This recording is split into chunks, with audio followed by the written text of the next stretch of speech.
Hello student, how are you? I am Anand Pandey, Science Faculty of Praxis Vidyapeeth, Rudhori, Basti. Today we are going to discuss about digestive system of human. This is the chapter of class 10th. आज हम लोग जो पढ़ने वाले हैं वो digestive system के बारे में पढ़ने वाले हैं, जो कि क्लास 10th के एनसीईआरटी के बुक से लिया गया है। वहाँ पे जो चैप्टर नंबर 6 है लाइफ प्रोसेस, उसी से ये लिया गया है।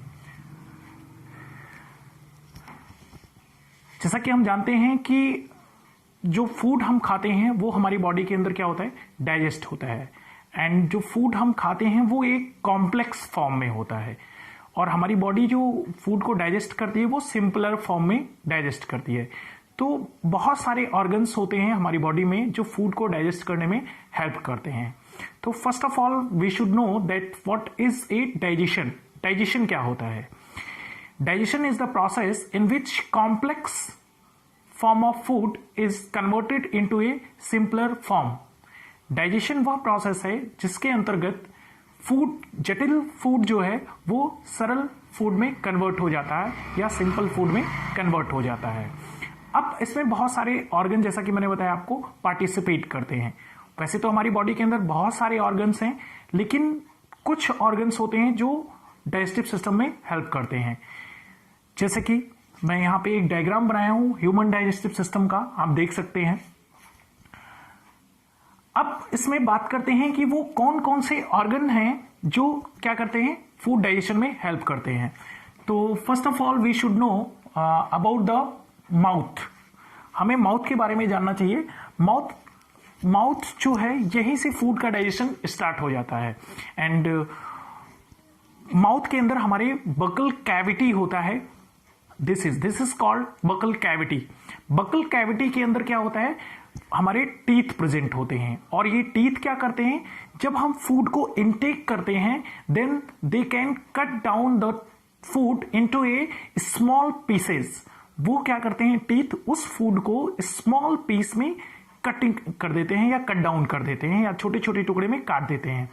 और यहीं पे माउथ में ही हमारे सलाइवरी ग्लैंड होता है, जैसा कि मैंने यहां पे बनाया है। यहां पे आप देख सकते हैं सलाइवरी ग्लैंड है, ठीक है, जहां से सलाइबा सीक्रेट होता है। और सलाइबा क्या होता है, जिसे हम लार कहते हैं, दैट इज कॉल्ड सलाइबा, ठीक है। तो ये माउथ है हमारा, यहां पे हमारा नॉस्ट्रिल होता है। फिर यहां से एक पाइप आती है, इस पाइप का नाम है फूड पाइप। एक और आपको छोटा सा सामने पाइप दिख रहा होगा, इसे बोलते हैं ट्रैकिया या फिर विंड पाइप। ये पाइप जो है हमारी बॉडी में, ये जो सामने वाली पाइप होती है, दिस इज कॉल्ड ट्रैकिया और विंड पाइप। ये जो है विंड पाइप है, ये ट्रैकिया है। इसी के पीछे हमारा फूड पाइप होता है। इसी प्लेस को, यानी कि ट्रैकिया और विंड फूड पाइप का जो ये कॉमन प्लेस है, this is called pharynx. Exam में ये क्वेश्चन बहुत बार एमसीक्यू में पूछा गया है, नीट में भी पूछा गया है, कई सारे कॉम्पिटिटिव एग्जाम में भी पूछा गया है, और बोर्ड के भी एग्जाम में पूछा जाता है कि फूड और एयर का जो कॉमन प्लेस है उसका क्या नाम है। तो आंसर है हमारा फेनिक्स। उसके बाद में फिर एक आपको जे लाइक स्ट्रक्चर दिख रहा होगा, जिसे हम बोलते हैं stomach. This is the stomach, it is a J like structure. फिर आगे बढ़ते हैं तो ये हमारा जो है, यहां पे अंदर देखेंगे आप कॉइल्ड फॉर्म में कुछ स्ट्रक्चर आपको दिखाई दे रहा होगा। ये हमारा स्मॉल इंटेस्टाइन है। स्मॉल इंटेस्टाइन यहां से लार्ज इंटेस्टाइन के साथ में जुड़ा होता है, और ये लार्ज इंटेस्टाइन है, यानी कि ये जो पोर्शन है this is called large intestine. यहां पे एक आपको स्ट्रक्चर दिख रहा होगा, थोड़ा सा globular like and tap like structure, this is called appendix. Appendix जो होता है, इसके बारे में हम थोड़ा सा भी बात करते हैं। फिर आगे जो होता है, यहां पे रेक्टम और ये एनस होता है। तो हम बात कर रहे थे अपेंडिक्स की। हमारी बॉडी के अंदर अपेंडिक्स का कोई भी यूज नहीं है, ये यूजलेस है हमारी बॉडी में, एक तरीके से हम बात करें अगर जो। अब क्वेश्चन ये उठता है कि अगर ये यूजलेस है तो क्यों बना हुआ है, नेचर ने ऐसा स्ट्रक्चर क्यों बनाया हमारी बॉडी में। तो अपेंडिक्स जो है बहुत पहले यूज किया होता था, बहुत पहले इसका यूज होता था जब ह्यूमन क्या करते थे, बेसिकली वो फ्रूट्स पर ही डिपेंडेंट रहते थे या कुछ घास फूस वाली चीजें ज्यादा खाते थे इस टाइप के। तो वहां पे अपेंडिक्स से कुछ जूस सीक्रेट होता था जो कि क्या करता था, उस फूड को डाइजेस्ट करता था। बहुत पहले, इवन एवोल्यूशन के बाद से ये धीरे धीरे इसका काम खत्म हो चुका है। तो एक तरीके से वेस्ट ही है हमारी बॉडी में, और कभी कभी ये प्रॉब्लम ही क्रिएट कर देता है बॉडी के अंदर। अगर फूड हमारा इसमें जाकर के कहीं पे स्टक हो जाता है तो ये काफी पेनफुल होता है, और फिर इसको ऑपरेट करना पड़ता है और बॉडी से बाहर निकालना पड़ता है। ठीक है, तो ये चीज था। अच्छा, यहां पे एक चीज और ध्यान देने वाली बात है कि बहुत सारे स्टूडेंट को अब ये चीज आ गया होगा कि सर क्या इस टाइम पे अगर हम घास फूस खा लें तो क्या ये अपेंडिक्स हेल्पफुल करेगा? नहीं, बिल्कुल नहीं करेगा। क्यों? क्योंकि अब ये एकदम से हम बोल सकते हैं डेड हो चुका है। एवोल्यूशन आप लोगों ने पढ़ा होगा तो उसमें आप जानते होंगे use and non use of body. ठीक है, अब ये पूरा प्रोसेस यहां पे आप लोगों ने देख लिया। अब हम देखते हैं कैसे फूड डाइजेशन होता है। ये ग्लैंड थे, सॉरी ऑर्गन्स थे जो हमारे डाइजेशन में हेल्प करते हैं। अब हम देखते हैं फूड कैसे डाइजेस्ट होता है। तो मैंने आपको बताया सबसे पहले फूड माउथ के थ्रू आएगा, जो कि बकल कैविटी में आता है। बकल कैविटी में हमारे टीथ होते हैं। फूड टीथ क्या करेंगे, फूड को स्मॉल पीसेस में कटिंग डाउन करेंगे। कट डाउन करने के बाद में यहीं पे हमारा सलाइवरी ग्लैंड होता है, जो कि यहां पे और माउथ के पीछे होता है। पीछे की साइड में सलाइवरी ग्लैंड होता है जिससे सलाइबा सीक्रेट होता है। उस सलाइबा के अंदर सलाइवरी अमाइलेज होता है जो क्या करता है, फूड में प्रेजेंट कार्बोहाइड्रेट को ग्लूकोज में कन्वर्ट कर देता है। हमारे फूड में जो कार्बोहाइड्रेट्स प्रेजेंट होता है उसे क्या करेगा, ये ग्लूकोज में कन्वर्ट कर देगा। फिर फूड यहां से मूवमेंट करता हुआ, अब ऐसा नहीं है कि अचानक से फूड पाइप से नीचे आ जाता है। जैसे कोई पाइप है, एक आपका होलो पाइप है, और उसमें हमने क्या किया, कोई फूड डाला तो वो अचानक से गिरेगा। अगर ऐसे सीधा पाइप है वो, तो ऐसा नहीं होता है।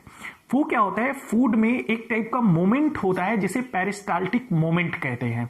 पेरिस्टाल्टिक मोमेंट क्या होता है, जो हमारा फूड पाइप है वो मसल्स का बना हुआ है, तो उसमें ये कैपेसिटी होता है कि वो कॉन्ट्रैक्ट हो सकता है और एक्सपेंड हो सकता है, मतलब पिचक भी सकता है और फूल भी सकता है। तो जब फूड आता है तो जहां पे फूड होता है वहां पे वो क्या होता है, एक्सपेंड होता है, और जहां पे फूड नहीं रहता है वहां पे कॉन्ट्रैक्ट रहता है। तो कॉन्ट्रैक्शन और एक्सपेंडिशन चलता रहता है, जिसकी वजह से फूड धीरे धीरे क्या करता है, वो हमारे फूड पाइप में ट्रबल करता रहता है। अब यहां से फूड पहुंचा पेरिस्टाल्टिक मूवमेंट करता हुआ हमारे स्टमच में। स्टमच के अंदर जो है 3 to 4 आवर्स के लिए फूड यहां पे स्टे करता है। 3 to 4 या 4 to 5 आवर्स के लिए यहां पे रहेगा। उसके बाद में स्टमच के अंदर ही हमारे गैस्ट्रिक ग्लैंड प्रेजेंट होते हैं, और ये गैस्ट्रिक ग्लैंड क्या करते हैं, 3 टाइप के यहां पे एंजाइम्स प्रोड्यूस होते हैं। एक होता है हमारा HCl, एक होता है पेप्सिन, और एक होता है म्यूकस। HCl क्या करता है, ये हमारे स्टमच में एसिडिक मीडियम प्रोवाइड करता है। एसिडिक मीडियम प्रोवाइड करने का काम होता है HCl का। पेप्सिन क्या करता है, जो फूड में प्रोटीन प्रेजेंट होता है उसे अमाइनो एसिड में कन्वर्ट कर देता है। म्यूकस क्या करता है, ये HCl से हमारी बॉडी के अंदर जो वॉल होता है, ऑर्गन्स के वॉल होते हैं, इनर वॉल, उसको प्रोटेक्ट करते हैं। क्योंकि आपको पता है HCl जो है काफी इंटेंसिव एसिड है, बहुत ही खतरनाक एसिड है, इसीलिए इससे हमारी बॉडी को हार्मफुल भी हो सकता है। लेकिन ये बॉडी में हमारे है बिल्कुल हार्मफुल नहीं है। क्यों? Due to the presence of mucus. Mucus क्या करता है, HCl से हमारी बॉडी को प्रोटेक्ट करता है, उसके इनर वॉल को। अब यहीं पे अब ये फूड क्या हुआ, यहां आया, और यहीं पे क्या होता है, लीवर से बाइल जूस सीक्रेट होता है। लीवर से एक बाइल जूस सीक्रेट होता है जो कि गाल ब्लैडर में कुछ टाइम के लिए स्टोर होता है। फॉर द शॉर्ट ड्यूरेशन के लिए ये स्टोर होगा कहां पे, गाल ब्लैडर में। यहां पे मैंने गाल ब्लैडर को जीबी से डिनोट किया है, शॉर्ट फॉर्म में। GB means gall bladder. ये भी क्वेश्चन काफी बार पूछा गया है कि जो बाइल जूस है वो कहां से सीक्रेट होता है। नीट वगैरह के एग्जाम में बहुत बार पूछा गया है ये क्वेश्चन कि बाइल जूस कहां से सीक्रेट होता है। तो बेसिकली बाइल जूस लीवर से सीक्रेट होता है, और स्टोर कहां पे होता है, गाल ब्लैडर में। ये स्टूडेंट को बहुत ही कंफ्यूजन होता है कि क्वेश्चन मतलब बाइल जूस कहां से सीक्रेट होता है। उनसे क्वेश्चन पूछा जाता है तो वो बहुत सारे स्टूडेंट लिख करके आते हैं या टिक करके आते हैं गाल ब्लैडर, जो कि बिल्कुल ही रॉन्ग है। जो आंसर है वो हमारा क्या है, लीवर है। फिर नंबर आता है हमारा पैनक्रियाज का। पैनक्रियाज से पैनक्रियाटिक जूस का सिक्रेशन होता है। पैनक्रियाटिक जूस, जिसके अंदर दो एंजाइम्स होते हैं, एक होता है ट्रिप्सिन और एक होता है लाइपेज। ट्रिप्सिन क्या करता है, ये भी जो प्रोटीन पेप्सिन के द्वारा नहीं डाइजेस्ट हो पाता है या अनडाइजेस्टेड रहता है, उसे ट्रिप्सिन डाइजेस्ट करता है और अमाइनो एसिड में कन्वर्ट करता है। फिर आता है लाइपेज। लाइपेज क्या करता है, फैट को, जो हमारे फूड में फैट प्रेजेंट होता है, उसे फैटी एसिड और ग्लिसरॉल में कन्वर्ट कर देता है। उसके बाद में maximum part of the food is digested into a small intestine. After that, the food is going into a large intestine. Here, water is absorbed. जो फूड स्मॉल इंटेस्टाइन में डाइजेस्ट नहीं हो पाता है, वो कहां चला जाता है, लार्ज इंटेस्टाइन के अंदर चला जाता है, और लार्ज इंटेस्टाइन में वाटर का एब्जॉर्प्शन होता है। और फिर undigested part of the food is excreted out from the rectum and anus. जो अनडाइजेस्टेड पार्ट होता है फूड का, वो रेक्टम और एनस से बाहर निकाल दिया जाता है हमारी बॉडी से। तो ये पूरा जो था वो डाइजेस्टिव सिस्टम का प्रोसेस था, किस तरीके से हमारा फूड जो है वो डाइजेस्ट होता है, किन किन ऑर्गन से होकर के जाता है, कौन कौन से एंजाइम्स इसमें पार्टिसिपेट करते हैं, कौन कौन से ऑर्गन्स पार्टिसिपेट करते हैं। तो मैं एक बार थोड़ा सा साइड हो जाता हूं, आप लोग इस डायग्राम को देख लीजिए और इसे नोट कर लीजिए। वीडियो को चाहिए तो पॉज कर लीजिए। कमेंट बॉक्स में आप लोग कमेंट जरूर करते रहिए, जिससे हमें आपके प्रॉब्लम्स के बारे में पता चले और हम उसका आंसर दे पाए।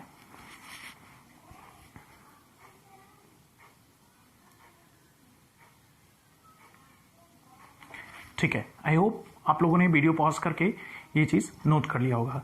ठीक, नेक्स्ट अब आगे बढ़ते हैं, कुछ चीजों की बात करते हैं। जैसे कि हमारा हो गया, मैंने एक आपको बताया एलिमेंट्री कैनाल। एलिमेंट्री कैनाल या गट भी बोला जाता है। एलिमेंट्री कैनाल क्या होता है, माउथ से लेकर के, from the mouth to anus, this is called alimentary canal. Mouth से लेकर के एनस तक का जो पोर्शन है उसे हम बोलते हैं एलिमेंट्री कैनाल, और इसकी जो लेंथ होती है वो 9 मीटर लॉन्ग होती है। और जो स्मॉल इंटेस्टाइन होता है, स्मॉल इंटेस्टाइन की लेंथ जो होती है वो 6 मीटर लॉन्ग होती है, काफी लंबा है ये, यानी कि अगर हम बात करें तो डबल स्टोरी बिल्डिंग के बराबर है लगभग। अब क्वेश्चन ये आ रहा है कि कैसे इतना लंबा पाइप हमारी बॉडी के अंदर एडजस्ट है। तो ये बहुत ही पतली पाइप होती है, जिसकी वजह से ये हमारी बॉडी में एडजस्ट हो जाता है और क्वाइल्ड फॉर्म में रहता है।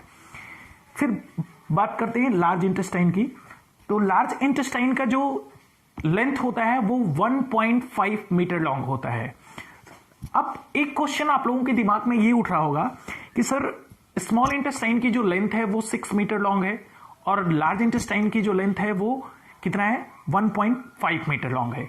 तो जो छोटा है उसे हम लार्ज बोल रहे हैं और जो बड़ा है उसे हम स्मॉल बोल रहे हैं। क्यों, वाई? ठीक है, आइए तो इस पे देखते हैं ये क्यों है ऐसा। ठीक है, मैंने अभी आपको बताया कि स्मॉल इंटेस्टाइन की जो लेंथ है वो कितना है, 6.5 मीटर लॉन्ग। सपोज दैट ये आपके पास में स्मॉल इंटेस्टाइन है और इसकी लेंथ है 6 मीटर लॉन्ग, और एक पाइप दूसरा है आपके पास में जो कि थोड़ा सा मोटा है और इसकी लेंथ है 1.5 मीटर। इसको हम बोल रहे हैं लार्ज इंटेस्टाइन और इसको बोल रहे हैं स्मॉल इंटेस्टाइन। मैंने शॉर्ट फॉर्म में लिखा है LI और SI। इसको हम बोलते हैं लार्ज जबकि ये छोटा है, इसको बोलते हैं इसको बोलते हैं लार्ज क्योंकि ये स्मॉल है, और इसे बोलते हैं स्मॉल जबकि ये क्या है, लार्ज है। क्यों, ऐसा क्यों? इनके लेंथ के बेसिस पर हम इन्हें स्मॉल या लार्ज नहीं बोलते हैं। स्मॉल या लार्ज जो है वो क्या है, इनके विड्थ के बेसिस पर। ये जो है इनका विड्थ, दिस इज, इसके बेसिस पर हम इन्हें बोलते हैं ये स्मॉल इंटेस्टाइन है और ये लार्ज इंटेस्टाइन है। यानी कि इनका जो विड्थ है, विड्थ के बेसिस पर हम इन्हें बोलते हैं लार्ज और स्मॉल इंटेस्टाइन। तो ये कॉन्सेप्ट शायद से आपको क्लियर हो गया होगा कि स्मॉल को स्मॉल क्यों बोला जाता है और लार्ज इंटेस्टाइन को लार्ज क्यों बोला जाता है। ठीक है, तो अब हम वीडियो को क्या करते हैं, अब चैप्टर को एक बार दोबारा से रिवाइज करते हैं। तो हमने पढ़ा कि डाइजेशन क्या होता है. What is the digestion? Digestion is the process in which complex form of food is digested into A simpler form. Okay, next हमने देखा कि फूड कैसे डाइजेस्ट होता है. फूड जो है फर्स्ट ऑफ ऑल जब हम इनटेक करते हैं माउथ के थ्रू, तो हमारी बकल कैविटी के अंदर बहुत सारे टीथ होते हैं जो क्या करते हैं, उस फूड को ग्राइंड करना स्टार्ट कर देते हैं या स्मॉल पीसेस में कट डाउन कर देते हैं. माउथ के अंदर ही हमारे सलाइवरी ग्लैंड होता है जिसके अंदर से सलाइबा सीक्रेट होता है. वो सलाइबा के अंदर अमाइलेज एंजाइम प्रेजेंट होता है जो क्या करता है, फूड में प्रेजेंट कार्बोहाइड्रेट को ग्लूकोज में कन्वर्ट कर देता है. फिर आगे बढ़ते हैं तो यहाँ पे स्टमच के अंदर हमारे फूड जब पहुंचता है तो वहां से 3 एंजाइम्स होते हैं, 3 जो गैस्ट्रिक ग्लैंड होते हैं 3 एंजाइम सीक्रेट करते हैं, HCl, पेप्सिन और म्यूकस. HCl क्या करता है, वो एसिडिक मीडियम प्रोवाइड करता है. पेप्सिन क्या करता है, फूड में प्रेजेंट जो प्रोटीन होता है उसे डाइजेस्ट करता है अमीनो एसिड में. और जो म्यूकस होता है वो इनर वॉल को, ऑर्गन के या हमारे स्टमच के इनर वॉल को प्रोटेक्ट करता है HCl से, क्योंकि HCl जो है वो काफी एक बोल सकते हैं हार्मफुल एसिड है जो कि क्या कर सकता है, हार्म कर सकता है हमारे ऑर्गन को. उसके बाद में आगे बढ़ते हैं तो फूड फिर क्या होता है, यहीं से लीवर सिक्रेशन करता है किसका, बाइल जूस का. बाइल जूस जो है वो लीवर सिक्रेट करता है और स्टोर कहां पे होता है, गाल ब्लैडर में. उसके बाद में गाल ब्लैडर फिर उस बाइल जूस को स्मॉल इंटेस्टाइन में भेज देता है. उसके बाद में फिर बात आता है पैनक्रियाज का. पैनक्रियाज क्या करता है, यहां से पैनक्रियाटिक जूस सीक्रेट होता है और पैनक्रियाटिक जूस के अंदर जो है 2 एंजाइम्स प्रेजेंट होते हैं. एक होता है आपका ट्रिप्सिन और एक होता है लाइपेज. ट्रिप्सिन क्या करता है, ये भी प्रोटीन का डाइजेशन करता है. जो प्रोटीन पेप्सिन के द्वारा डाइजेस्ट नहीं हो पाते हैं वो कौन डाइजेस्ट करता है, ट्रिप्सिन. पेप्सिन और ट्रिप्सिन दोनों नाम सुनने से ही कुछ समझ में आ रहा होगा, दोनों जैसे भाई लग रहे हैं, तो वैसे हम याद कर सकते हैं पेप्सिन और ट्रिप्सिन. तो ये इनका काम क्या है, प्रोटीन को डाइजेस्ट करना. उसके बाद में लाइपेज जो है वो हमारी फूड में जो फैट प्रेजेंट होता है उस फैट को डाइजेस्ट करता है, फैट को फैटी एसिड और ग्लिसरॉल में कन्वर्ट कर देता है. फिर वो फूड जो होता है यहाँ पे एब्जॉर्ब कर लिया जाता है, बहुत सारे maximum part of the food यहाँ पे स्मॉल इंटेस्टाइन के अंदर एब्जॉर्ब कर लिया जाता है. फिर जो undigested part of the food बचा होता है वो लार्ज इंटेस्टाइन में भेज दिया जाता है. वहां पे वाटर का एब्जॉर्प्शन होता है और फिर जो वेस्ट मटेरियल होता है उसे रेक्टम और एनएस के थ्रू बाहर निकाल दिया जाता है. तो ये हमारा पूरा चैप्टर था, small digestion of food into a human body. I hope आपको अच्छे से समझ में आया होगा. आपका अगर कोई भी क्वेरी है तो आप कमेंट बॉक्स में जरूर कमेंट करिएगा जिससे हम आंसर कर सकें. नेक्स्ट चैप्टर के लिए मैं नेक्स्ट वीडियो में आपसे मिलता हूं, तब तक के लिए धन्यवाद.